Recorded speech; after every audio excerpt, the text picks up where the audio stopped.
Hi everyone, welcome back to our channel. ఈ రోజు మన ఛానల్లో national health machine contract based recruitment 2025 అనేది ఒక తెలంగాణ గవర్నమెంట్ నుంచి అయితే రిలీజ్ అయింది.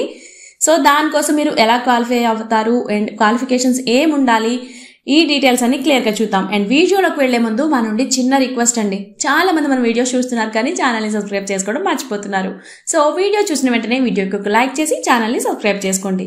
సో ఇక ఎటువంటి లేట్ లేకుండా వీడియోలోకి అయితే వెళ్ళిపోదాం. తెలంగాణ గవర్నమెంట్ నుంచి national health machine PM Janman contract based job notification అనేది రిలీజ్ అయింది. సో ఇది వచ్చేసి నిర్మల్ డిస్ట్రిక్ట్స్ లో మొబైల్ మెడికల్ యూనిట్స్ లో వర్క్ చేయడానికి క్వాలిఫైడ్ ఎలిజిబిలిటీస్ ఉన్న క్యాండిడేట్స్ నుంచి అయితే national health machine PM Janman కింద అయితే medical officers, staff nurse, lab technician and paramedical come assistant పోస్టులకు అయితే కాంట్రాక్ట్ బేస్డ్ ప్రాసెస్ లో అప్లికేషన్స్ అనేది తీసుకుంటున్నారు. సో దీనికోసం మీకు ఉండవలసిన క్వాలిఫికేషన్స్ ఏంటి అంటే మెడికల్ ఆఫీసర్ ఈ పోస్ట్ కి గాను MBBS అండ్ 6 months అనేది sonology course certificate TG medical council లో రిజిస్ట్రేషన్ చేయబడింది ఉండాలి. సో వాళ్ళైతే దీనికైతే అప్లై చేసుకోవచ్చు మెడికల్ ఆఫీసర్ పోస్ట్ కి. అండ్ నెక్స్ట్ వచ్చేసి స్టాఫ్ నర్స్, దీనికి గాను BSc nursing GNM nursing council లో రిజిస్టర్ చేయబడి ఉన్న వాళ్ళు అప్లై చేసుకోవచ్చు. అండ్ నెక్స్ట్ వచ్చేసి ల్యాబ్ టెక్నీషియన్, దీనికోసం గాను రికగ్నైజ్డ్ యూనివర్సిటీ నుంచి DMLT లేదా BSc MLT లేదా ఏదైనా డిస్ట్రిక్ట్స్ నుంచి intermediate MLT vocational certificate and 1 year clinical experience and hospitals OGH or GH మొదలైన వాటిలో అండ్ TG పారామెడికల్ బోర్డులో కూడా రిజిస్టర్ అయి ఉండాలి. అండ్ మీకు ల్యాబ్ టెక్నీషియన్ గా ఒక 2 years ఎక్స్పీరియన్స్ అనేది కూడా వీళ్ళు అడుగుతున్నారు. సో ఈ ల్యాబ్ టెక్నీషియన్ పోస్ట్ కి కూడా మీరు అప్లై చేసుకోవచ్చు. అండ్ నెక్స్ట్ వచ్చేసి పారామెడిక్ కమ్ అసిస్టెంట్, దీనికోసం గాను మీకు క్వాలిఫికేషన్స్ చూసుకున్నట్లయితే ఇంటర్మీడియట్ కంప్లీట్ చేసిన వాళ్ళు ఎవరైనా కూడా దీనికైతే అప్లై చేసేసుకోవచ్చు ఎటువంటి డౌట్ లేకుండా. అండ్ ఏజ్ లిమిట్స్ చూసుకున్నట్లయితే మీకు 18 years ఉండాలి అండ్ మాక్సిమం వచ్చేసి 46 years లోపు ఏజ్ ఉన్న వాళ్ళు అప్లై చేసుకోవచ్చు.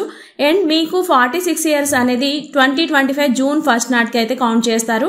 సో దాన్ని బట్టి మీరు అప్లై చేసుకోవడానికి ట్రై చేయండి. మీరు 46 years బిలో ఉన్న వాళ్ళైతే డెఫినెట్లీ అప్లై చేసుకోండి 18 years నుంచి. And SC ST BC and PWBD వాళ్ళకి అయితే 5 years అనేది ఏజ్ రిలాక్సేషన్ ఉంది యాజ్ పర్ గవర్నమెంట్స్ రూల్స్ ప్రకారం. అండ్ NCCలో వర్క్ చేసిన వాళ్ళకి 3 years ఉంది. అండ్ శారీరకంగా అంటే ఫిజికల్ హ్యాండిక్యాప్స్కి వచ్చేసి 10 years ఏజ్ రిలాక్సేషన్ ఉంది. సో ఇది అంతా కూడా యాజ్ పర్ గవర్నమెంట్స్ రూల్స్ ప్రకారం అనేది ఈ బ్యాక్వర్డ్స్ గాను అప్లై అవుతుంది అనేసి చెప్తున్నారు. సో మీరు అప్లికేషన్ ఫామ్ అనేది సబ్మిట్ చేసేటప్పుడు దాంతో పాటు కొన్ని కాపీస్ కూడా అటాచ్ చేయాల్సి ఉంటుంది. దానికోసం ఏంటి అంటే మీ ఏజ్ కన్ఫర్మేషన్ కోసం 10th సర్టిఫికేట్ అండ్ ఇంటర్మీడియట్ లేదా 10+2 సర్టిఫికేట్ కూడా అటాచ్ చేయాల్సి ఉంటుంది. And qualification certificates and 4 years marks memo కూడా ఇక్కడ మీరు సెండ్ చేయాల్సి ఉంటుంది. అండ్ దానికి సంబంధించిన కౌన్సిల్స్ అండ్ బోర్డ్స్ నుంచి 5 రిజిస్ట్రేషన్ సర్టిఫికేట్స్ అండ్ తాజా లేటెస్ట్ గా వచ్చిన community certificate and EWS certificate or ex service men or NCC or PhD, దీనికోసం ఏ సర్టిఫికేట్స్ ఉన్నా కూడా మీరైతే దాంతో పాటు అటాచ్ చేసి పంపించాల్సి ఉంటుంది.